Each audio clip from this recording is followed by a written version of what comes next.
Maravilhoso, Pai. Vai de encontro, Senhor, de chamada família, Senhor, de chamado do irmão Salvo nesse momento, Senhor. Porque ele está aqui, Pai amado, para fazer a tua vontade, Senhor. E o Senhor cuida dos nossos, Pai amado, quando estamos numa batalha, numa guerra, Senhor. E essa noite ele veio aqui, Senhor, Deus amado, para trazer a mensagem, meu Pai. E essa guerra, Pai amado, vai ser travada, Senhor. Que o nosso coração, Pai amado, esteja suscetível, Pai amado, a entender e compreender a tua palavra. Que a tua palavra, Pai amado, possa cair, Pai amado, aos nossos ouvidos, Pai amado, e dar frutos, Pai amado. Que possamos sair daqui, Pai amado, alimentados, Pai amado. Sair, Pai amado, compreendidos, Pai amado. Não nos deixe, Pai amado, enganados, Pai amado. Vai tirando, Pai amado, todo engano, Pai amado. Tudo aquilo, Pai amado, que vem nas nossas cabeças, Pai amado, para atrapalhar essa mensagem, Senhor. E usa o pregador dessa noite, Senhor. Transforma, Senhor Jesus amado, através da boca dele, Pai amado, as tuas palavras, Pai amado. Para que seja, Pai amado, aos nossos ouvidos, Pai amado, como refrigério, Senhor Jesus amado. E assim, Pai amado, todos compreendemos, Pai amado, e te exaltamos em nome de Jesus. Amém.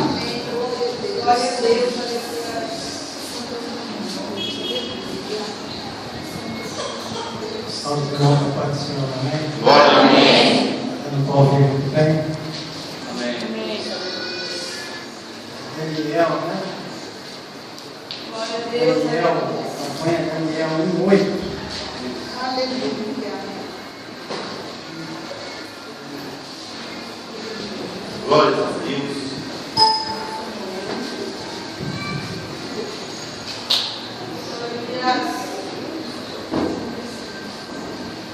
Deus fiel. Aleluia. Eu estava aqui na vigília e aí de repente subiu do letreiro a campanha de Daniel. No final do culto, fiquei conversando com o nosso irmão Daniel referente ao título da campanha. E lá em cima estava escrito, em letras, não sei se está aí o logo, estava escrito Daniel 1:8, bem pequenininho. Sentar aqui. Sentar. Fica à vontade. Estava escrito 1:8. E embaixo do 8 está escrito 21 dias de jejum e oração. E eu fiquei meio que encafufado com o título, na realidade, porque você me remete a dois textos, você não me remete a um texto só. Porque se é o capítulo 1 ou se é o capítulo 10.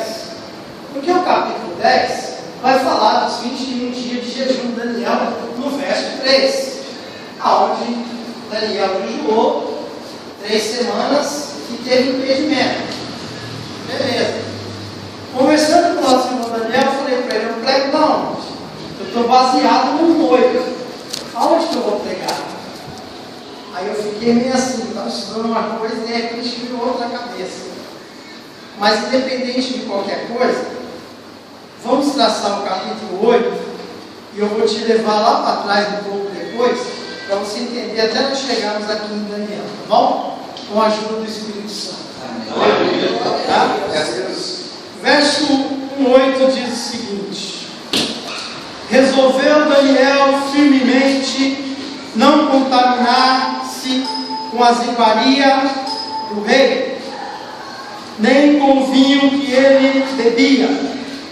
Então pediu ao chefe dos eunucos que lhe permitisse não se contaminar.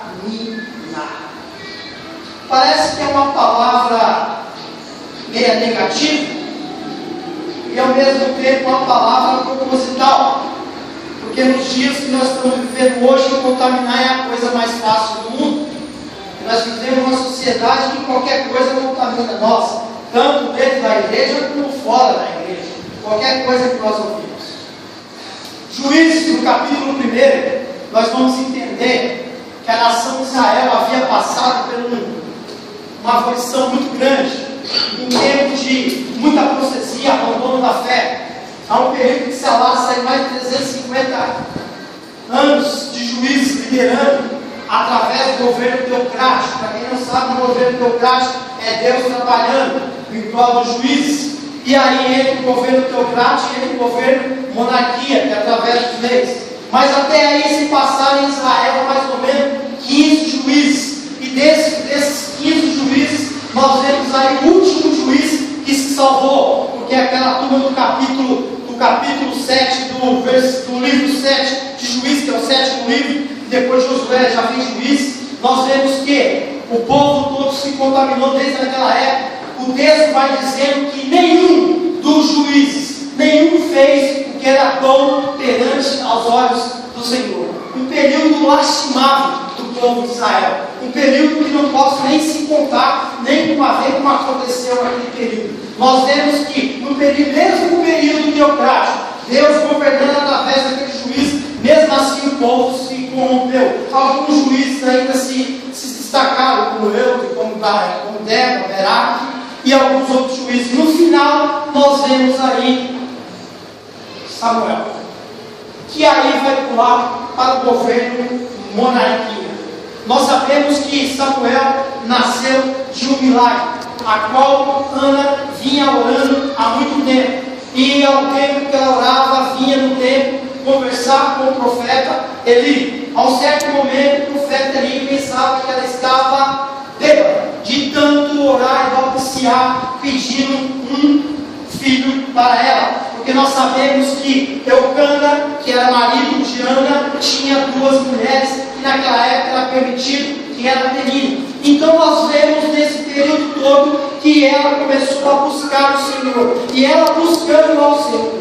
E ela buscando ao Senhor nesse período, ela fez uma promessa para Deus. Que promessa foi essa? Assim que ela recebesse o milagre, assim que ela recebesse o seu varão nas suas mãos, ela daria na casa do Senhor. E assim Deus o prometeu. Assim Deus cumpriu aquela promessa que fez a Ana. Nesse período todo, nasce Samuel. Chega o tempo de ser desmamado. Quando ele é desmamado, se apresenta no templo. Ana, deixa ele com o sacerdote Eli. Começa o processo na vida de Samuel. Esse processo na vida de Samuel vai ser um processo longo, porque naqueles dias a voz do Senhor era rara. Diz no capítulo 1 de 1 Samuel capítulo 3 que a voz do Senhor era rara. Por quê? Porque na época o povo estava todo corrompido. Embora sendo Eli o sacerdote, os seus filhos Ofni e Finéia faziam o que era mal aos olhos do Senhor. Olha como a nação estava. Como a nação já vinha sido corrompida desde os tempos de juízes. Quando a nação é corrompida, o povo também se corrompe. Aonde não há profecia, aonde não há revelação, a Bíblia vai dizer em Provérbios que o povo vai se corromper. E ao mesmo tempo entra no contexto que fala de Daniel, contaminação, antes disso, tá? Aí o contexto vai dizendo que Samuel vai crescendo. E ao mesmo tempo que ele vai crescendo, o profeta Eli, os seus filhos entram numa batalha. E nessa batalha eles pensam que a arca do Senhor estava com eles, mas ao mesmo tempo já não estava, porque eles faziam tudo que era mal, e tudo que é mal não vai agradar o Deus puro, excelente, magnífico, que está na presença do Senhor. Não adianta você usar de uma maleficência que está de boa roupa, igual eu estou aqui, até arrumado, não estou bonito igual o pastor de volta que é aquele terno, nem bonito igual o que está filmando aqui, mas como é apresentável. Mas naquele tempo nós vemos que o povo se corrompeu e o povo se corrompia. A Bíblia vai dizer que Ofni e Finéia se dormia na tenda da conversão do lado, junto com as mulheres, e o povo via, só queria comer gordura, só queria comer carne assada, sendo que o sacerdote tinha que comer carne cozida. Ele só queria do bom e do melhor, só queria fazer essas coisas e pensava que Deus estava com ele. É a mesma coisa de nós. Não adianta você que está aqui só porque dá glória a Deus, dá aleluia, tudo é válido. Não é porque você está aqui na presença do Senhor que Deus está contigo. Não é assim que funcionam as coisas, não é assim que Deus trabalha. Nós temos que ser inteligentes. Deus deu uma faculdade para nós entender as coisas. Não é só porque venhamos na igreja que somos considerados filhos de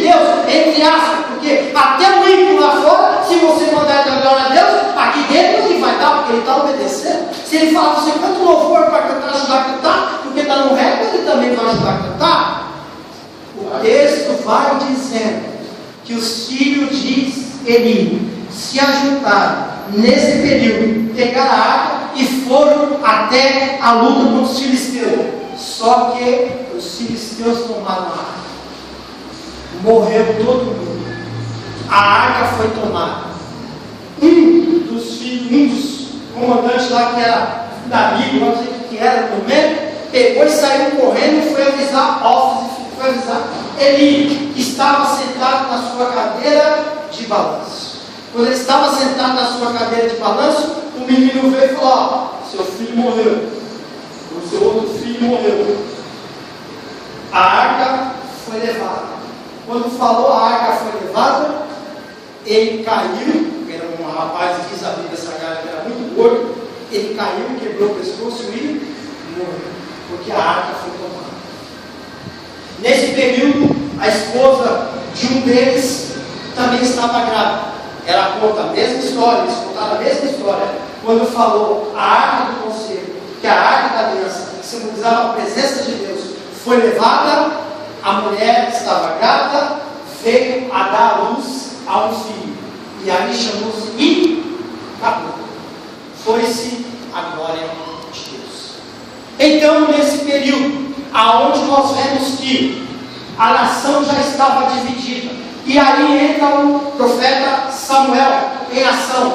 Nessa que ele entra em ação, nós temos que o Deus viu que a nação não deu certo, viu que a nação se corrompeu. A nação sendo corrompida, Deus teve que levantar um rei por intermédio de Samuel. Aí nós vemos que um camarada chamado Saul sai para pegar jumentas, procurar jumentas que estavam perdidas. Olha que interessante, ele saiu para buscar jumenta e se tornou rei. Se tornou rei. Porém, a Bíblia vai dizer que algumas traduções vai dizer que coloca ele como um príncipe, outras vai dizer que coloca ele como um capitão. Mas o povo, novamente o povo vai dizer, 1 Samuel capítulo 10, verso 24, se não me falha a memória, vai dizer o seguinte: viva o rei, viva o rei. Consagraram Saul como rei. Entra o período da monarquia, aonde o povo vai ser governado pelo rei, através de Deus. Mas o povo governado por Saul, acontece algumas coisas que estão variando também, sucessivamente vai acontecendo a corrupção no mesmo período. O que vai acontecer? Nós vemos que o povo se instituiu como rei. Samuel, entra-se um período muito longo, 40 anos para Saul,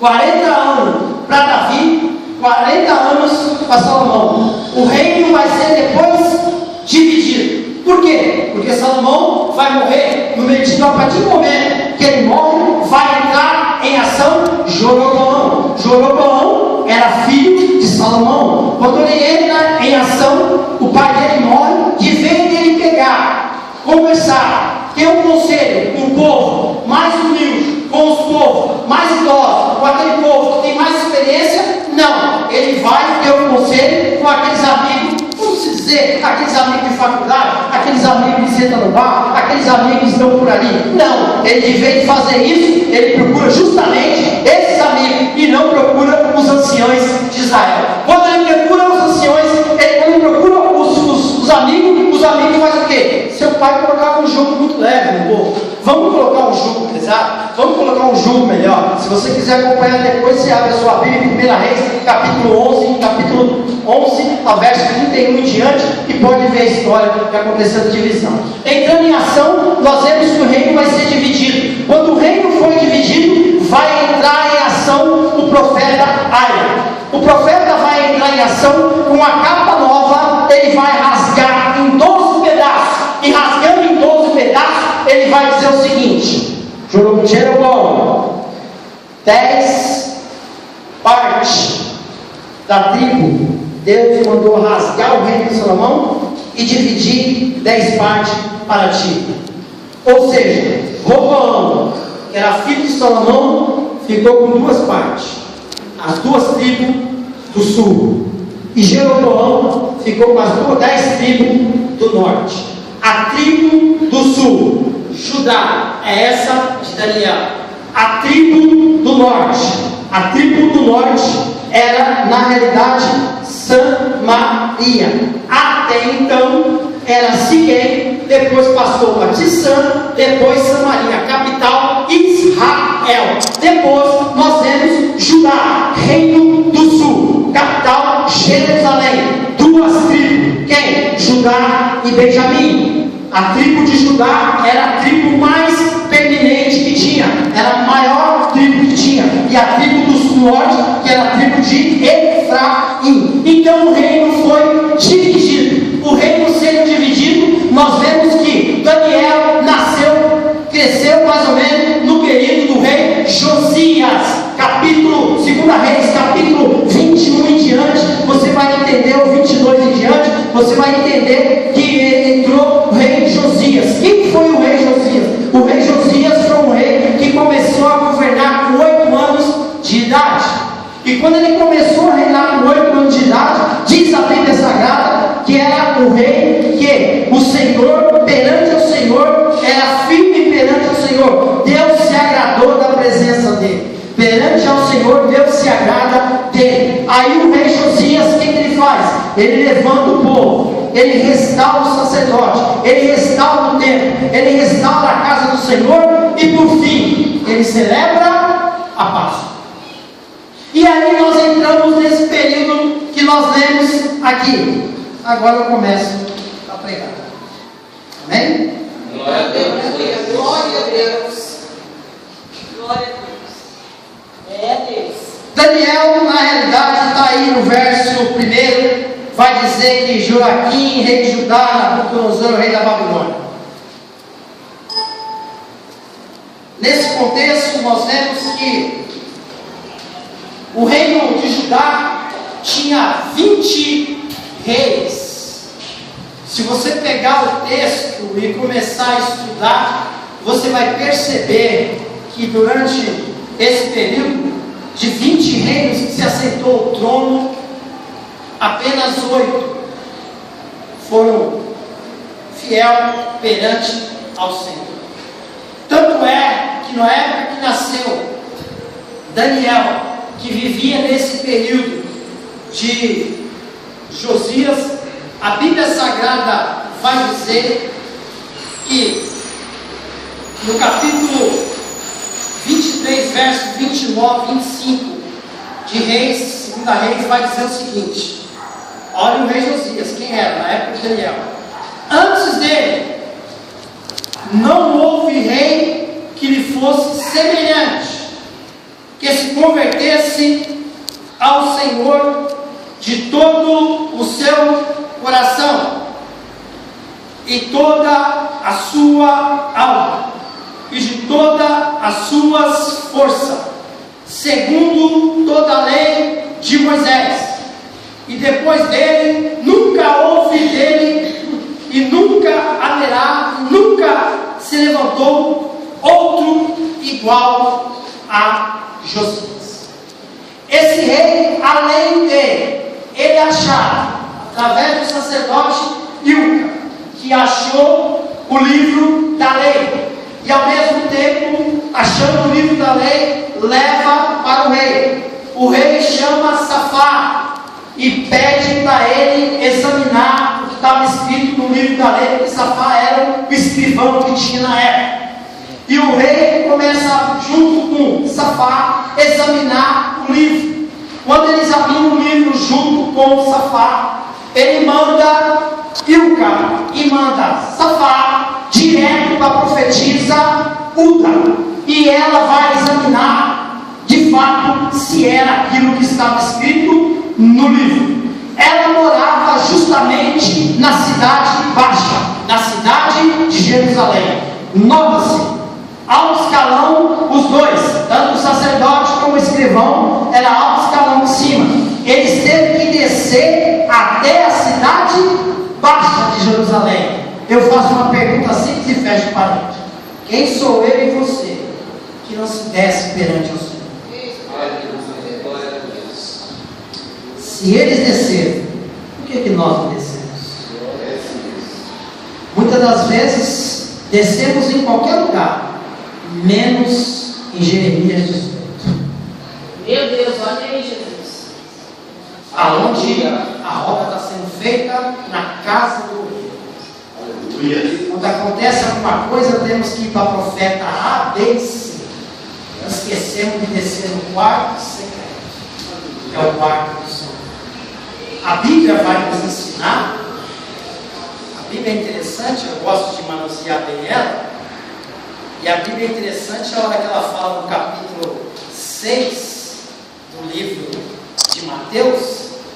Ela vai falar o seguinte: tu, porém, quando orares, entra no teu quarto secreto, fecha a porta, ora a teu pai que está em secreto, e teu pai que te vê em secreto te recompensará.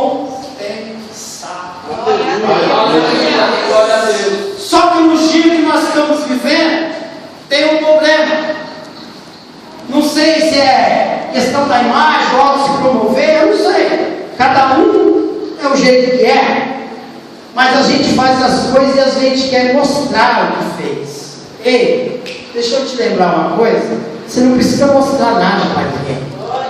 O mesmo Deus que te vê aqui no primeiro banco, te vê lá no fundo. Aleluia. O mesmo Deus que fala assim: hoje eu vou sentar bem no azeite, eu não quero que ninguém me veja, mas Deus só te vê. Glória a Deus. Esse é o Deus que nós servimos.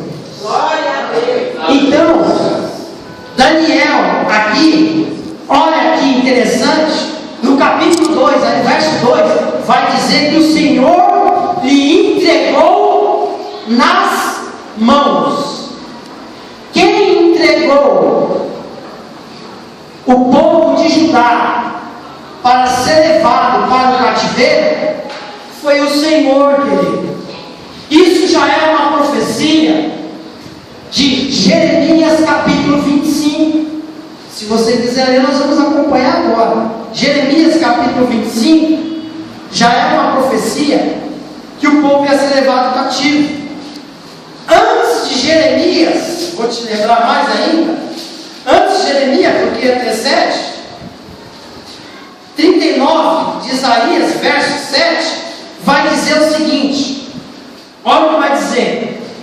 Ele já havia feito essa profecia que o povo foi deportado, e nessa que o povo foi deportado, nessa leva, levaram mais ou menos 10 mil cativos de Judá, entre eles a linhagem real, a classe alta, e dentre eles estava justamente Daniel, os seus amigos, Sadraque, Mesaque e Abednego, a qual esse nome é nome babilônico, não o nome deles original, que nós sabemos que é Azaria, Misael e Ananias.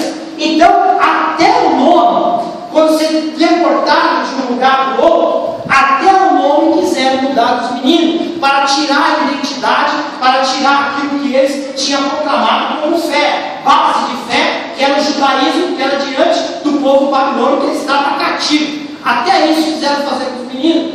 Aí o texto vai dizer, de Isaías, vai dizer o seguinte: os teus próprios filhos que tu gerares tomarão para que seja eunuco no palácio do rei da Babilônia. Assim o profeta Isaías, dando uma profecia, falando com o rei Ezequias, a qual era bisavô.